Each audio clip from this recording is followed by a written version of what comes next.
Pernah nggak kamu bangun pagi, lihat jam, lalu kepikiran, hari ini harus kuat lagi? Bukan karena semangat berlebihan, tapi karena memang nggak ada pilihan lain.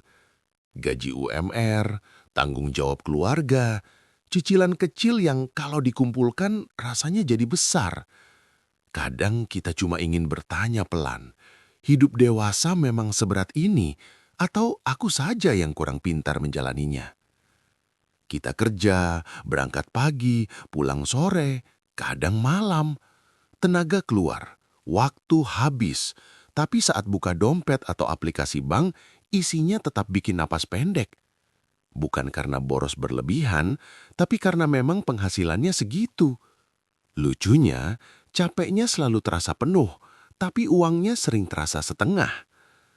Lalu ada fase hidup yang jarang dibahas terang-terangan. Saat kita bukan cuma mikirin diri sendiri, tapi juga orang tua, adik, atau keluarga. Kita berdiri di tengah, menopang dari bawah sambil berharap nggak runtuh. Sandwich generation katanya. Istilahnya keren, tapi rasanya sering bikin dada sesak. Yang bikin berat bukan cuma uangnya, tapi rasa bersalahnya. Saat ingin menabung, tapi harus membantu. Saat ingin istirahat, tapi ada yang butuh. Bahkan saat ingin memikirkan diri sendiri, kita malah merasa egois. Padahal capek itu nyata, bukan drama. Dulu kita punya bayangan hidup dewasa yang lebih rapi.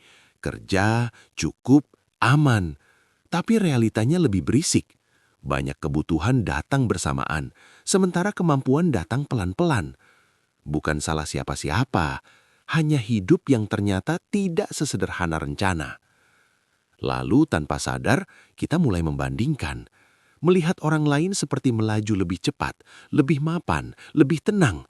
Tapi tetap saja, rasa tertinggal itu suka muncul diam-diam. Kalau kamu ada di fase ini, mungkin bukan karena kamu lemah. Mungkin kamu hanya sedang memikul terlalu banyak sekaligus.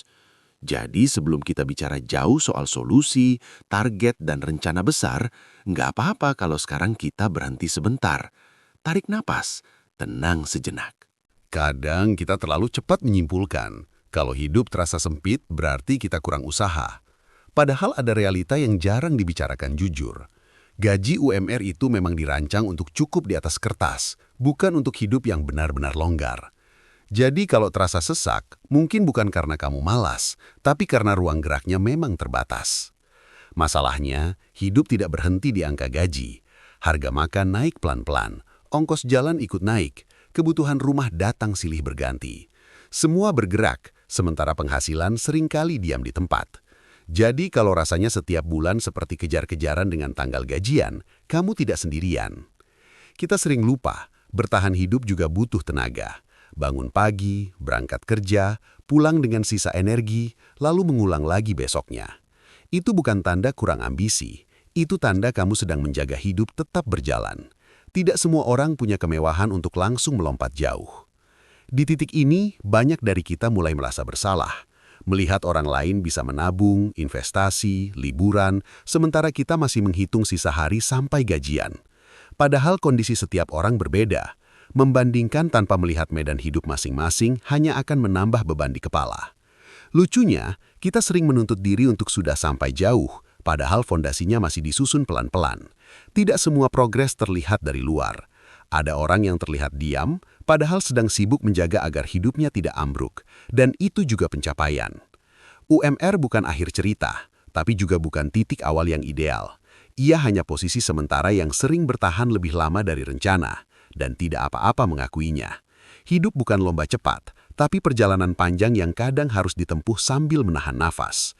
Jadi kalau hari ini kamu masih di angka yang itu-itu saja, bukan berarti kamu gagal.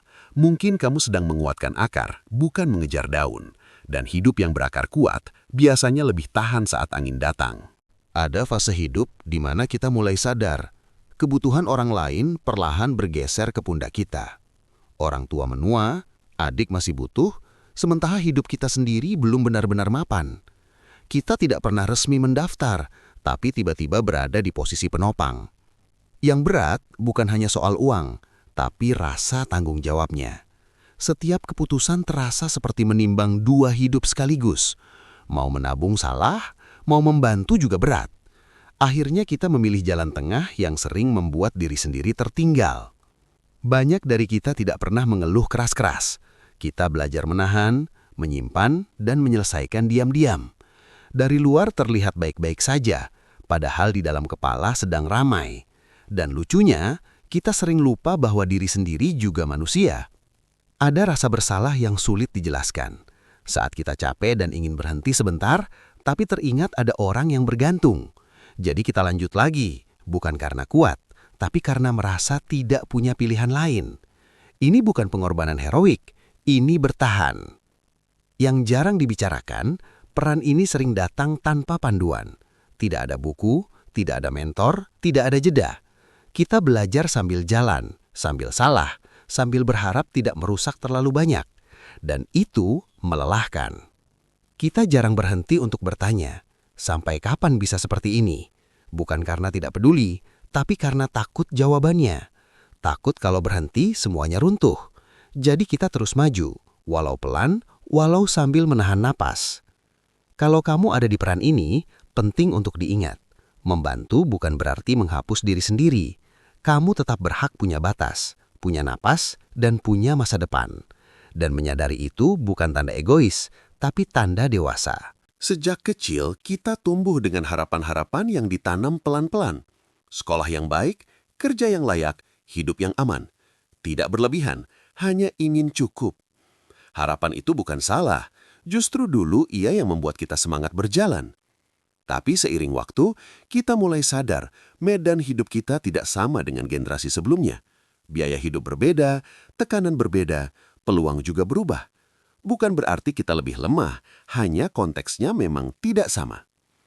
Di titik ini, banyak dari kita mulai merasa gagal, bukan karena melakukan kesalahan besar, tapi karena hidup tidak bergerak secepat yang dibayangkan.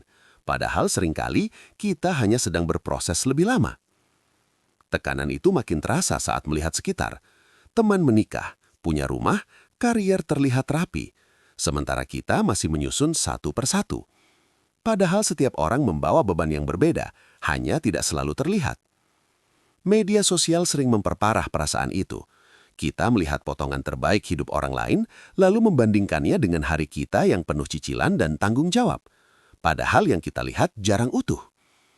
Harapan yang dulu terasa ringan, perlahan berubah jadi tekanan. Bukan karena kita tidak ingin mencapainya, tapi karena jaraknya terasa makin jauh. Dan di sini, banyak dari kita mulai kelelahan secara diam-diam. Mungkin masalahnya bukan kita kurang berusaha. Mungkin ukuran sukses yang kita pakai sudah tidak cocok dengan kondisi hari ini. Dan menyadari itu bukan menyerah, tapi bentuk kedewasaan baru. Ada fase dalam hidup ketika kita berhenti memaksa diri berlari. Bukan karena menyerah, tapi karena sadar. Tubuh dan pikiran juga butuh diajak bicara. Kita mulai pelan, bukan mundur.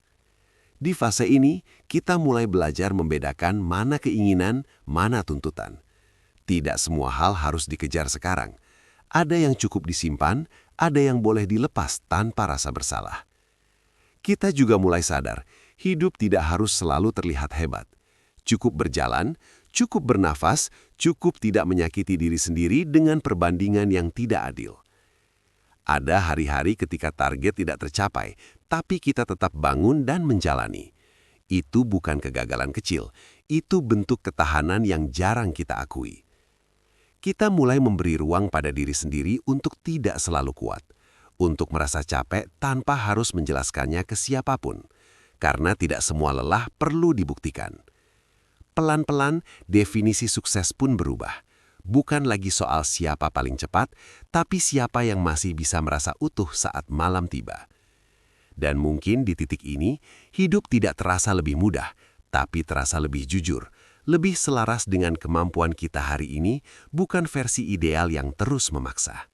Ada masa dalam hidup ketika bertahan saja sudah termasuk pencapaian. Kita tetap bangun, tetap bekerja, tetap menjaga orang-orang yang kita sayangi, meski hati sering ingin berhenti sebentar lebih lama. Dan itu tidak kecil. Hidup sederhana sering dianggap kalah. Padahal bagi banyak orang, itu hasil dari perjuangan panjang. mengatur ulang mimpi agar tetap bisa bernafas tanpa harus tumbang oleh ekspektasi yang terlalu tinggi. Kita belajar bahwa tidak semua hari harus produktif. Ada hari yang fungsinya hanya menjaga diri tetap utuh, dan itu sah, meski tidak bisa dipamerkan ke siapapun. Di titik ini kita berhenti menunggu validasi. Tidak lagi sibuk membuktikan hidup kita layak. Kita tahu sendiri apa yang sudah dilewati, dan itu cukup. Kita juga mulai menerima bahwa hidup tidak adil bukan karena kita gagal. Kadang memang jalannya seperti itu. Dan menerima bukan berarti setuju, hanya berhenti melawan hal yang tidak bisa diubah. Dari situ pelan-pelan muncul ketenangan baru. Bukan karena hidup lebih ringan, tapi karena kita tidak lagi menambah bebannya dengan harapan yang tidak realistis. Mungkin hidup tidak menjadi seperti yang dulu kita bayangkan. Tapi kita masih di sini, masih berjalan. Dan itu, diam-diam, adalah bentuk keberhasilan yang paling jujur. Sekarang, setelah semua dilewati, kita mulai melihat hidup dengan mata yang berbeda. Tidak lagi menuntut harus sempurna, tidak lagi membandingkan dengan orang lain. Kita belajar menikmati langkah kecil, walau lambat, tapi pasti.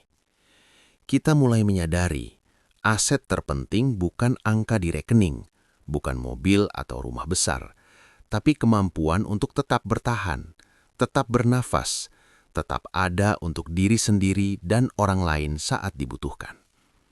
Kadang melepaskan juga bagian dari pertumbuhan, melepaskan rasa bersalah, melepaskan perbandingan, melepaskan harapan yang tidak sesuai kemampuan kita hari ini. Dan itu membuat ruang baru untuk hal-hal yang lebih nyata dan berarti. Dan di titik ini, kita mulai menata ulang harapan. Tidak lagi muluk, tapi realistis. Tidak lagi membebani, tapi memberi arah. Seperti peta yang kita gambar sendiri, sesuai kemampuan dan prioritas kita. Hidup mungkin tidak mudah, tapi ada kedamaian dalam menerima ritme kita sendiri. Ada kebahagiaan dalam langkah yang tidak sempurna, tapi konsisten. Dan itu cukup untuk membuat hati lega di akhir hari. Dan mungkin, pesan terpenting dari perjalanan ini adalah tidak apa-apa jika hari ini belum sesuai rencana. Tidak apa-apa jika uang masih pas-pasan, jika target belum tercapai. Selama kita masih di sini, masih bernafas, masih berusaha, itu sudah cukup. Jadi tarik nafas, rasakan langkahmu. Tenang sejenak. Hidup memang penuh tantangan, tapi kita tetap bisa berjalan dengan penuh kesadaran, dengan langkah yang lebih ringan dan hati yang lebih damai.